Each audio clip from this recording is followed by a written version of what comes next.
Hola, soy María José, una de las profesoras del curso, y vamos a ver hoy una clase sobre la gasometría. Cómo hacerla, el protocolo, la técnica y la teoría, y con qué objetivos.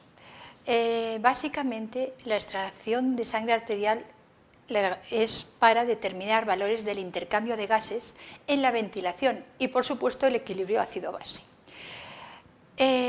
¿Cómo lo hacemos? Pues hay que obtener, conservar y trasladar la muestra obtenida de sangre arterial en las condiciones óptimas de calidad para que ese diagnóstico pueda ser fiable.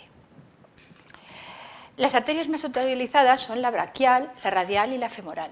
¿Complicaciones de la punción? Pues vamos a tener, por ejemplo, complicaciones locales, el hematoma, hemorragia, estamos pinchando una arteria, infección, tiene que ser una técnica completamente estéril y aséptica completamente, y lesión en la zona. Y a nivel general pues podemos tener una reacción vasovagal por el dolor. Las arterias duelen. Los resultados en los distintos puntos de punción son siempre similares. Y la conservación a temperatura ambiente podemos mantener esa muestra entre 10 o 15 minutos y refrigerada 1 hora. Luego ya esos valores se van a alterar y no van a ser informativos realmente. ¿Cómo debe hacerse? Pues la muestra debe realizarse anaeróbica, es decir, con anticoagulante y expulsión de las burbujas de aire, porque van a alterar los gases de esa muestra. La muestra además debe obtenerse siempre con una técnica aséptica. El exceso de heparina nos va a diluir la muestra, entonces hay que limpiar esa jeringa y dejar una mínima cantidad de heparina porque vamos a extraer una cantidad mínima de sangre. El exceso de heparina nos va a alterar los valores. Y luego, factores que se asocian en el error de los valores gasométricos, pues se van a deber básicamente a la extracción. No hemos pinchado una arteria, por ejemplo. Al transporte. Hemos dicho el breve tiempo que puede estar a temperatura ambiente. Y a registros incompletos. ¿Errores de la extracción? Pues funcionar una vena, como os he dicho, en lugar de una arteria. Lógicamente, la presencia de oxígeno, de anhídrido carbónico, van a ser diferentes. El exceso de heparina porque va a permitir que entre aire en la muestra, tal como retiramos la jeringa de la arteria, hay que taponarla para que no le entre más aire, salvo que veamos que hay burbujas, que entonces procedemos a expulsarlas y a continuación pinchar esa aguja. El transporte. Vamos a ver, hay que trasladar la muestra sin cadena de frío, lógicamente no es necesario en esos 10 o 15 minutos que hemos dicho. El calor va a acelerar los procesos metabólicos y va a disminuir el oxígeno y va a aumentar el anhídrido carbónico. Por eso, si hay que refrigerarla, si no se va a realizar la analítica en ese espacio de tiempo, hay que refrigerarla. Y los registros incompletos nos referimos básicamente a conocer la temperatura del paciente. Los analizadores determinan la temperatura a 37 grados. Por ejemplo, si esa temperatura de esa sangre arterial tuviera otro valor, porque nuestro paciente tiene un proceso hipertérmico, los valores de hemoglobina se van a desviar y van a alterar los resultados. El material. El material, como siempre, hay que prepararlo previamente y va a ser el antiséptico. Hemos dicho que es una técnica aséptica, la batea, donde vamos a llevarlo todo. El contenedor de objetos punzantes, siempre prevención. Esparadrapo antialérgico, si puede ser, y si no, pues ya sabéis que normalmente los pacientes no tienen problemas, con un esparadrapo normal tienen bastante. Gases estériles, guantes estériles. El recipiente ese con hielo, si preveemos que esa analítica se va a demorar. Tubo para introducir la muestra no la vamos a introducir justo en el hielo, la vamos a introducir dentro de un soporte, y el set, esa jeringa con esa heparina para proceder a la extracción. Como os he dicho, lleva heparina a la jeringa, pero puede ser de litio liofilizada y llevará un tapón hermético, un tapón de goma. La aguja va a ser de un calibre de 22 y en la arteria femoral podemos usar una de 20. El procedimiento, siempre, informar y autorizar al paciente.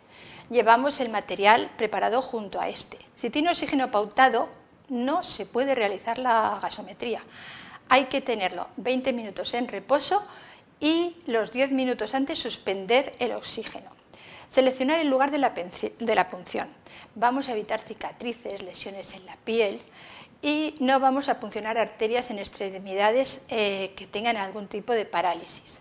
Si hay un accidente cerebrovascular, una mastectomía, optaremos por el otro brazo. La higiene y los guantes, como siempre, pero en este caso recordad que son guantes estériles. Y a continuación vamos a eliminar esa heparina sobrante y el aire de la jeringa. Aplicamos la solución antiséptica al paciente, clorexidrina o alcohol, y dejar secar.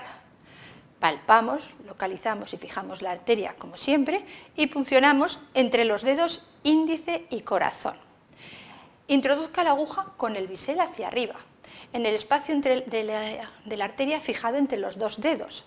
La presión arterial desplazará el émbolo, no hay que aspirar, y vamos a obtener entre 2 centímetros o 2,5 centímetros de sangre.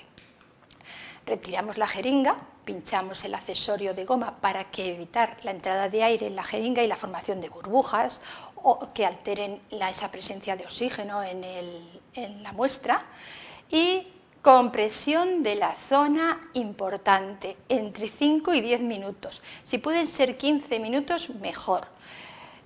Si el paciente, sobre todo, está anticoagulado. Cubrir con apósito estéril y comprobar el pulso de la arteria puncionada y el relleno capilar que se produce en la mano, en este caso, porque estamos pinchando radial o braquial. Vamos a eliminar las burbujas si es necesario, normalmente no se precisa. Etiquetamos la muestra, si no se va a mantener, o sea, si no se va a procesar inmediatamente, recordamos que hemos preparado ese hielo, y tanto si la mantenemos en hielo como si se lleva al aparato para analizarla, siempre respetando los tiempos. Colocamos al paciente que esté cómodo y adecuado a su patología. Recogemos todo, retiramos los guantes y nos lavamos. Enviamos la muestra y anotamos. Máxima de enfermería, si no está anotado, no está hecho. Para obtener la muestra ya hemos explicado el procedimiento.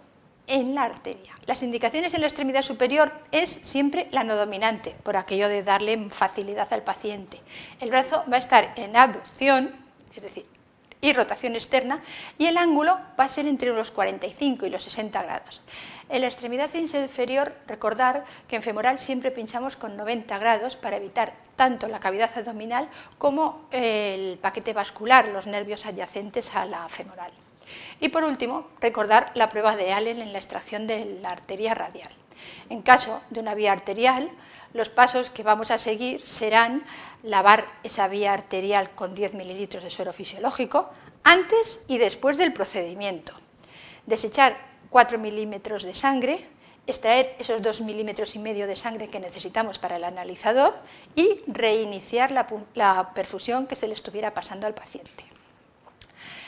Entre los valores que vamos a obtener en una gasometría tenemos el pH. El rango va a estar entre 7,3 y 7,4,5. Es muy cortito. Nuestra vida se mueve en esos baremos. La presión de oxígeno arterial, la presión parcial es de entre 80 y 100 milímetros de mercurio.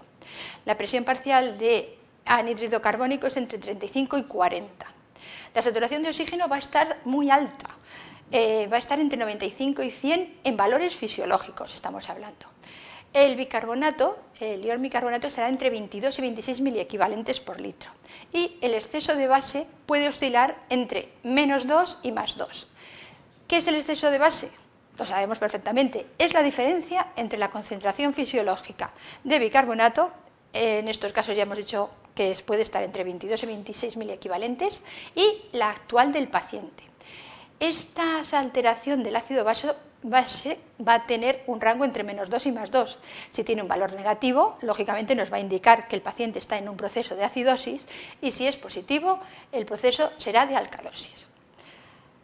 ¿Ha sido útil el repaso?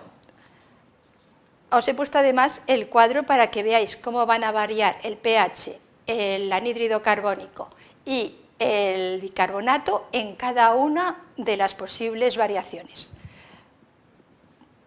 Recordar que me tenéis a vuestra disposición y cualquier consulta, lo que queráis. Hasta pronto.